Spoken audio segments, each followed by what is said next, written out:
Hey everyone, I'm Armor Gaming, welcome back to my channel, and welcome to another episode of the Monster Legends Explained series. And in this episode, we're going to be talking about tanks. Originally, I was going to put these three monsters as the thumbnail for this video, but then I'm like, no, I need to kind of put some of the newer tanks, because let's face it, these monsters are outclassed, but these are like the OG tanks. And what is a tank? A tank is essentially a monster that is there to absorb a lot of the incoming damage. They're there to tank attacks. So the first thing you notice is that all of these monsters are massive. In the older Monster Legends monsters, it was easy to identify a tank because they would literally be tanky, right? They would be massive. Nowadays, to be completely honest, any monster can be tanky. Sometimes you'll get the skinniest, smallest, scrawniest looking monster, and they have the biggest life stat, and they are the best tanks. But this is like, let's just take it back to the OG. One thing you'll notice about the tanks is they can hold the armor relic typically, so this is a good indication. And as I already mentioned, the life stat. If you look at the stats, look at that, 40k life stat. If we look at this level 130 monster, 80k life stat. And if we look at this monster, 50k life stat. Compared to their other stats, yeah, the life stat will typically be the highest on a tanky monster. And sometimes their speed stat will suffer because of that. This is actually, if you see some mythic monster like Armor Claw, the speed stat is the slowest of all the mythic monsters. At least at the time recording this video. So yeah, typically with tanks, you'll see a high life stat and the speed stat will suffer. But that's not always the case. Sometimes, like I said, we'll get the scrawniest, smallest looking monsters with a huge life stat and they'll still be pretty fast. So anyhow, once again, the armor relic, good indication when a monster is a tank. And the life stat, of course. But then the skill set is also what really matters. So typically tanks will have the damage mirror. Reflects 100% of incoming damage. Or it'll be a 50% damage mirror, but a lot of times the tanks will have some sort of damage mirror, because if your monster can take a lot of attacks, they definitely want to be able to dish out some damage. They'll also tend to have some sort of life regen skill, or a skill that removes your negative effects, right? Because if you can take a lot of attacks, you want to have a way of recovering life. And let's keep going. You'll also have access to shields. A lot of times your tanks will be able to apply shields either to themselves or to their teammates, and you'll also sometimes have the ability to give yourself double life, 50% life increase. So I'm glad that we started off with Oros, because he has a lot of the skills that tanks tend to have. And then of course Taunt.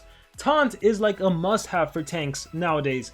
So Taunt basically draws all single attacks towards your monster. Like, what use is a monster that has a high life stat if the attacks aren't being directed towards that monster? So it is super useful for your tanks to have the Taunt. Now, nowadays, honestly, we will have Taunt as a trait. So gone are the days where you necessarily need a skill to give you Taunt. A lot of times nowadays, the main tank monsters will have Taunt as a trait. And let's see if there's anything else. Here's another medium shield, and here is a stun. Anytime your tank monster can also immobilize the enemy, anytime they have some sort of deny skill, that's just icing on the cake. That's definitely a huge plus. And also, anytime your tank monster can also apply some sort of damage over time. We haven't gone over torture or damage over time, but basically it's just some sort of thing that will reduce the enemy's life over time. You know, burning, ignition, for example. That's awesome. So we looked at Oros, let's take a look at Xerxes. Xerxes change skills. So already we see that Taunt, and even better, a skill mirror. When your monster has skill mirror, they reflect the attack. They don't just reflect the damage. So they literally reflect whatever attack was thrown at you. So this can be super valuable. And there's that Taunt again. Here's that medium shield. And let's see what else we have scrolling on this side. There's that shield again. And like I mentioned, torture. This monster, aside from tanking, he can also burn the enemy. He can quicksand the enemy, which is amazing because these monsters are not going to be running a bunch of strength. They're not there to attack the enemy. They're there to absorb damage. And the best way to deal damage, if they have to deal damage, is by torturing the enemy.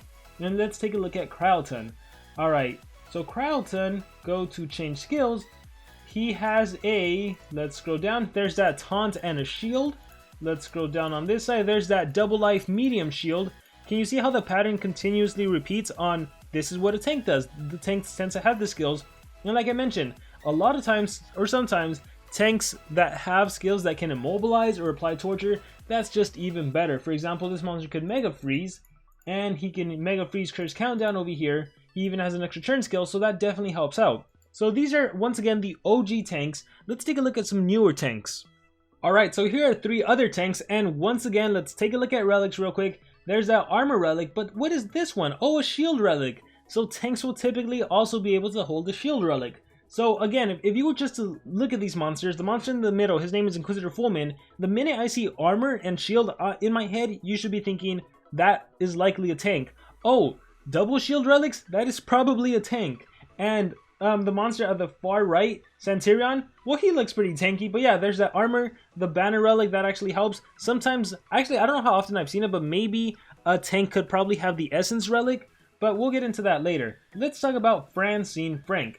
Traits. So this monster has a tough trait, that's helpful. Let's go to change skills. Let's see what we have on this monster. So sometimes what tanks will do, they'll reduce the damage output the enemy can inflict to you. For example, applies major damage reduction. Now the enemies are dealing 50% less damage. How helpful is that, right? If your monster's there to absorb attacks, it's super helpful if you can reduce the damage output from the enemy. So sometimes you'll daze, sometimes you'll even be able to reduce their accuracy. That's awesome. Here, let's go through more of the skills. Stamina League. Ah, look, there's that regen. There's that damage reduction. Monsters inflict 25% less damage.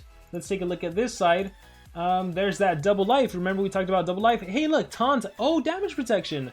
So damage protection, the applies taunt to itself, gains a shield that absorbs 50% of damage received.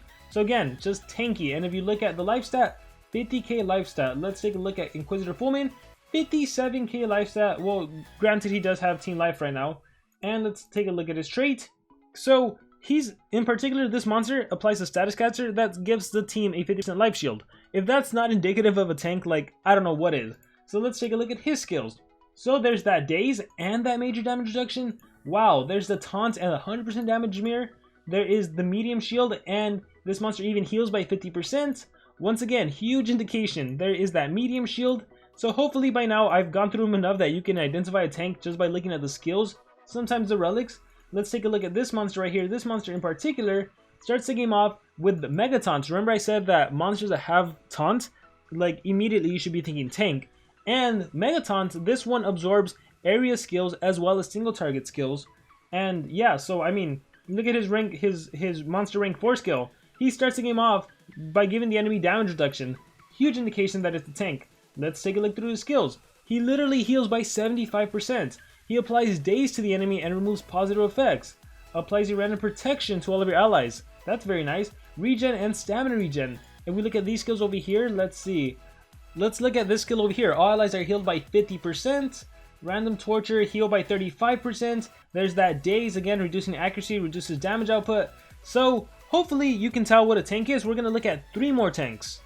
And so here we have 3 more tanks, 3 mythic tanks at that. And we'll start with Armor Claw. Hopefully you all know Armor Claw. So big indication, that taunt trait right there. If we look at the relic slots this monster can hold, hey, there's that armor right there. And this monster can actually hold a mask. So the mask is actually also useful because there are so many great effects from the mask. If we look at the skills, change skills, let's see what he has. There is a skill that heals by 30%. There is the taunt and skill mirror, which I absolutely love. There is right here, monster review increases your max life by 50%. Huge indication of a tank. If we look at this monster right here, there's that taunt trait again at rank 3. There's that damage protection. If we look at relic slots, oh, there's that shield armor combo. I'm telling you guys, let's take a look at skills. So there's that shield right there. There's that bleeding. Bleeding and poison are great because they reduce damage output by 20%.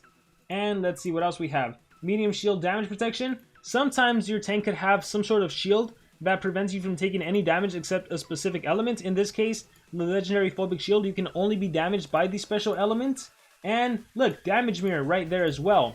So it's pretty straightforward how to identify a tank. Let's take a look at this monster. This one's interesting because you have the taunt traits, but you don't have any damage reduction. If we look at the relics, this monster actually has a trap and a sword. So sword, if you remember, is more indicative of an attacker. Let's take a look at the skills. So extreme quicksand, this is not really tanky. You have a sun, that's nice. Double damage sunburn. Okay, you have a life regen skill, that's for sure. You have a stun hater, 100% damage mirror. So we see the regen, we see the damage mirror, and we see a lot of torture. So again, this monster is technically a tank. If you look at the life stat, it's a pretty high life stat. But based on the relic slots, he's really more of an attacker, and it's totally possible that monsters can be hybrids. So what makes this monster a tank is his high life stat and his tanky, and the fact that he has the taunt trait. But again, looking at skills, he's not like a pure tank. If anything, all he can do is give himself regen and give himself damage mirror. You know, whereas other tanks we saw, Armor Claw can give himself a 50% life. Erza is probably the best example, right? The damage protection and then the skill set is like big tank indicator. So obviously monsters can fill multiple areas. I would say Unspeakable, if you had this monster, you'd probably be more of an attacker. I mean, look at this skill right here. Heavy earth damage, heavy light damage, and 2 dots. So hopefully this video, just going through several examples, giving some indications of what makes a monster a tank, was helpful. In terms of how you want to rune a tank, it's pretty straightforward. When it comes to tanks, this is one of the times you want to give them a life rune. So as you can see, my Erza has a life rune. Typically with tanks, you want to do like a speed and a life, and then that third rune slot, it's totally up to you.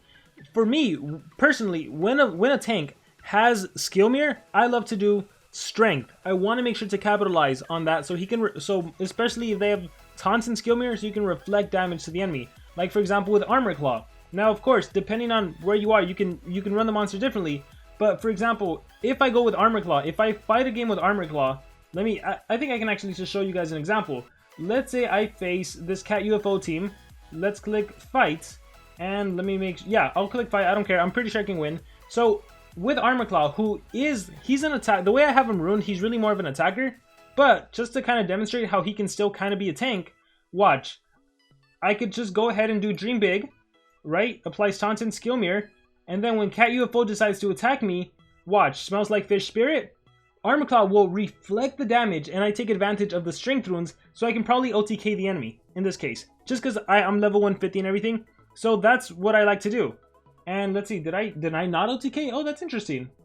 How much life do they have? Queen's Caw, if it didn't get removed, I would have reflected that is too. So sometimes with the tanks, because they're tanky, I like to do that. Oh, my skill set is not even good.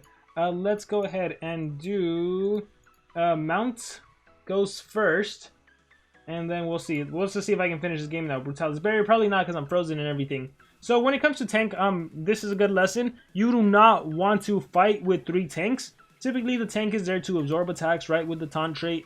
Your tank should not go out into battle like that. You usually want a control monster. You typically want an attacker and then a tank. However, if your tank, like Armor Claw and actually like Unspeakable, if they can apply torture skills, then maybe you can do a control monster, some sort of support monster, and then a tank that relies on applying torture against the enemy. There's multiple ways to go about it. But yeah, typically the way you want to run a tank is with a speed, maybe a, oh, I don't have a life, but maybe a life, maybe a strength, maybe you can go life and 2 team speed, maybe you can go single speed, team speed, and life. But if you're focusing on the tank, you definitely want to capitalize on that life stat. So typically you'll go with a life rune. And especially when you're outclassed, when you have a level 100 monster and the enemy has like a ranked up monster, that's when the life stat really comes in handy, and the life rune. And maybe you can even go like 2 life runes and a speed. Because if your tank is slower, you want to make sure it gets a churning. But yeah, this is basically a video on tanks. Hopefully it was helpful. Hopefully now you can identify your tanks. And with that being said, there's one more episode to go, and that is an episode on torture dealers. So I hope you stay tuned for that. And as usual, remember to subscribe.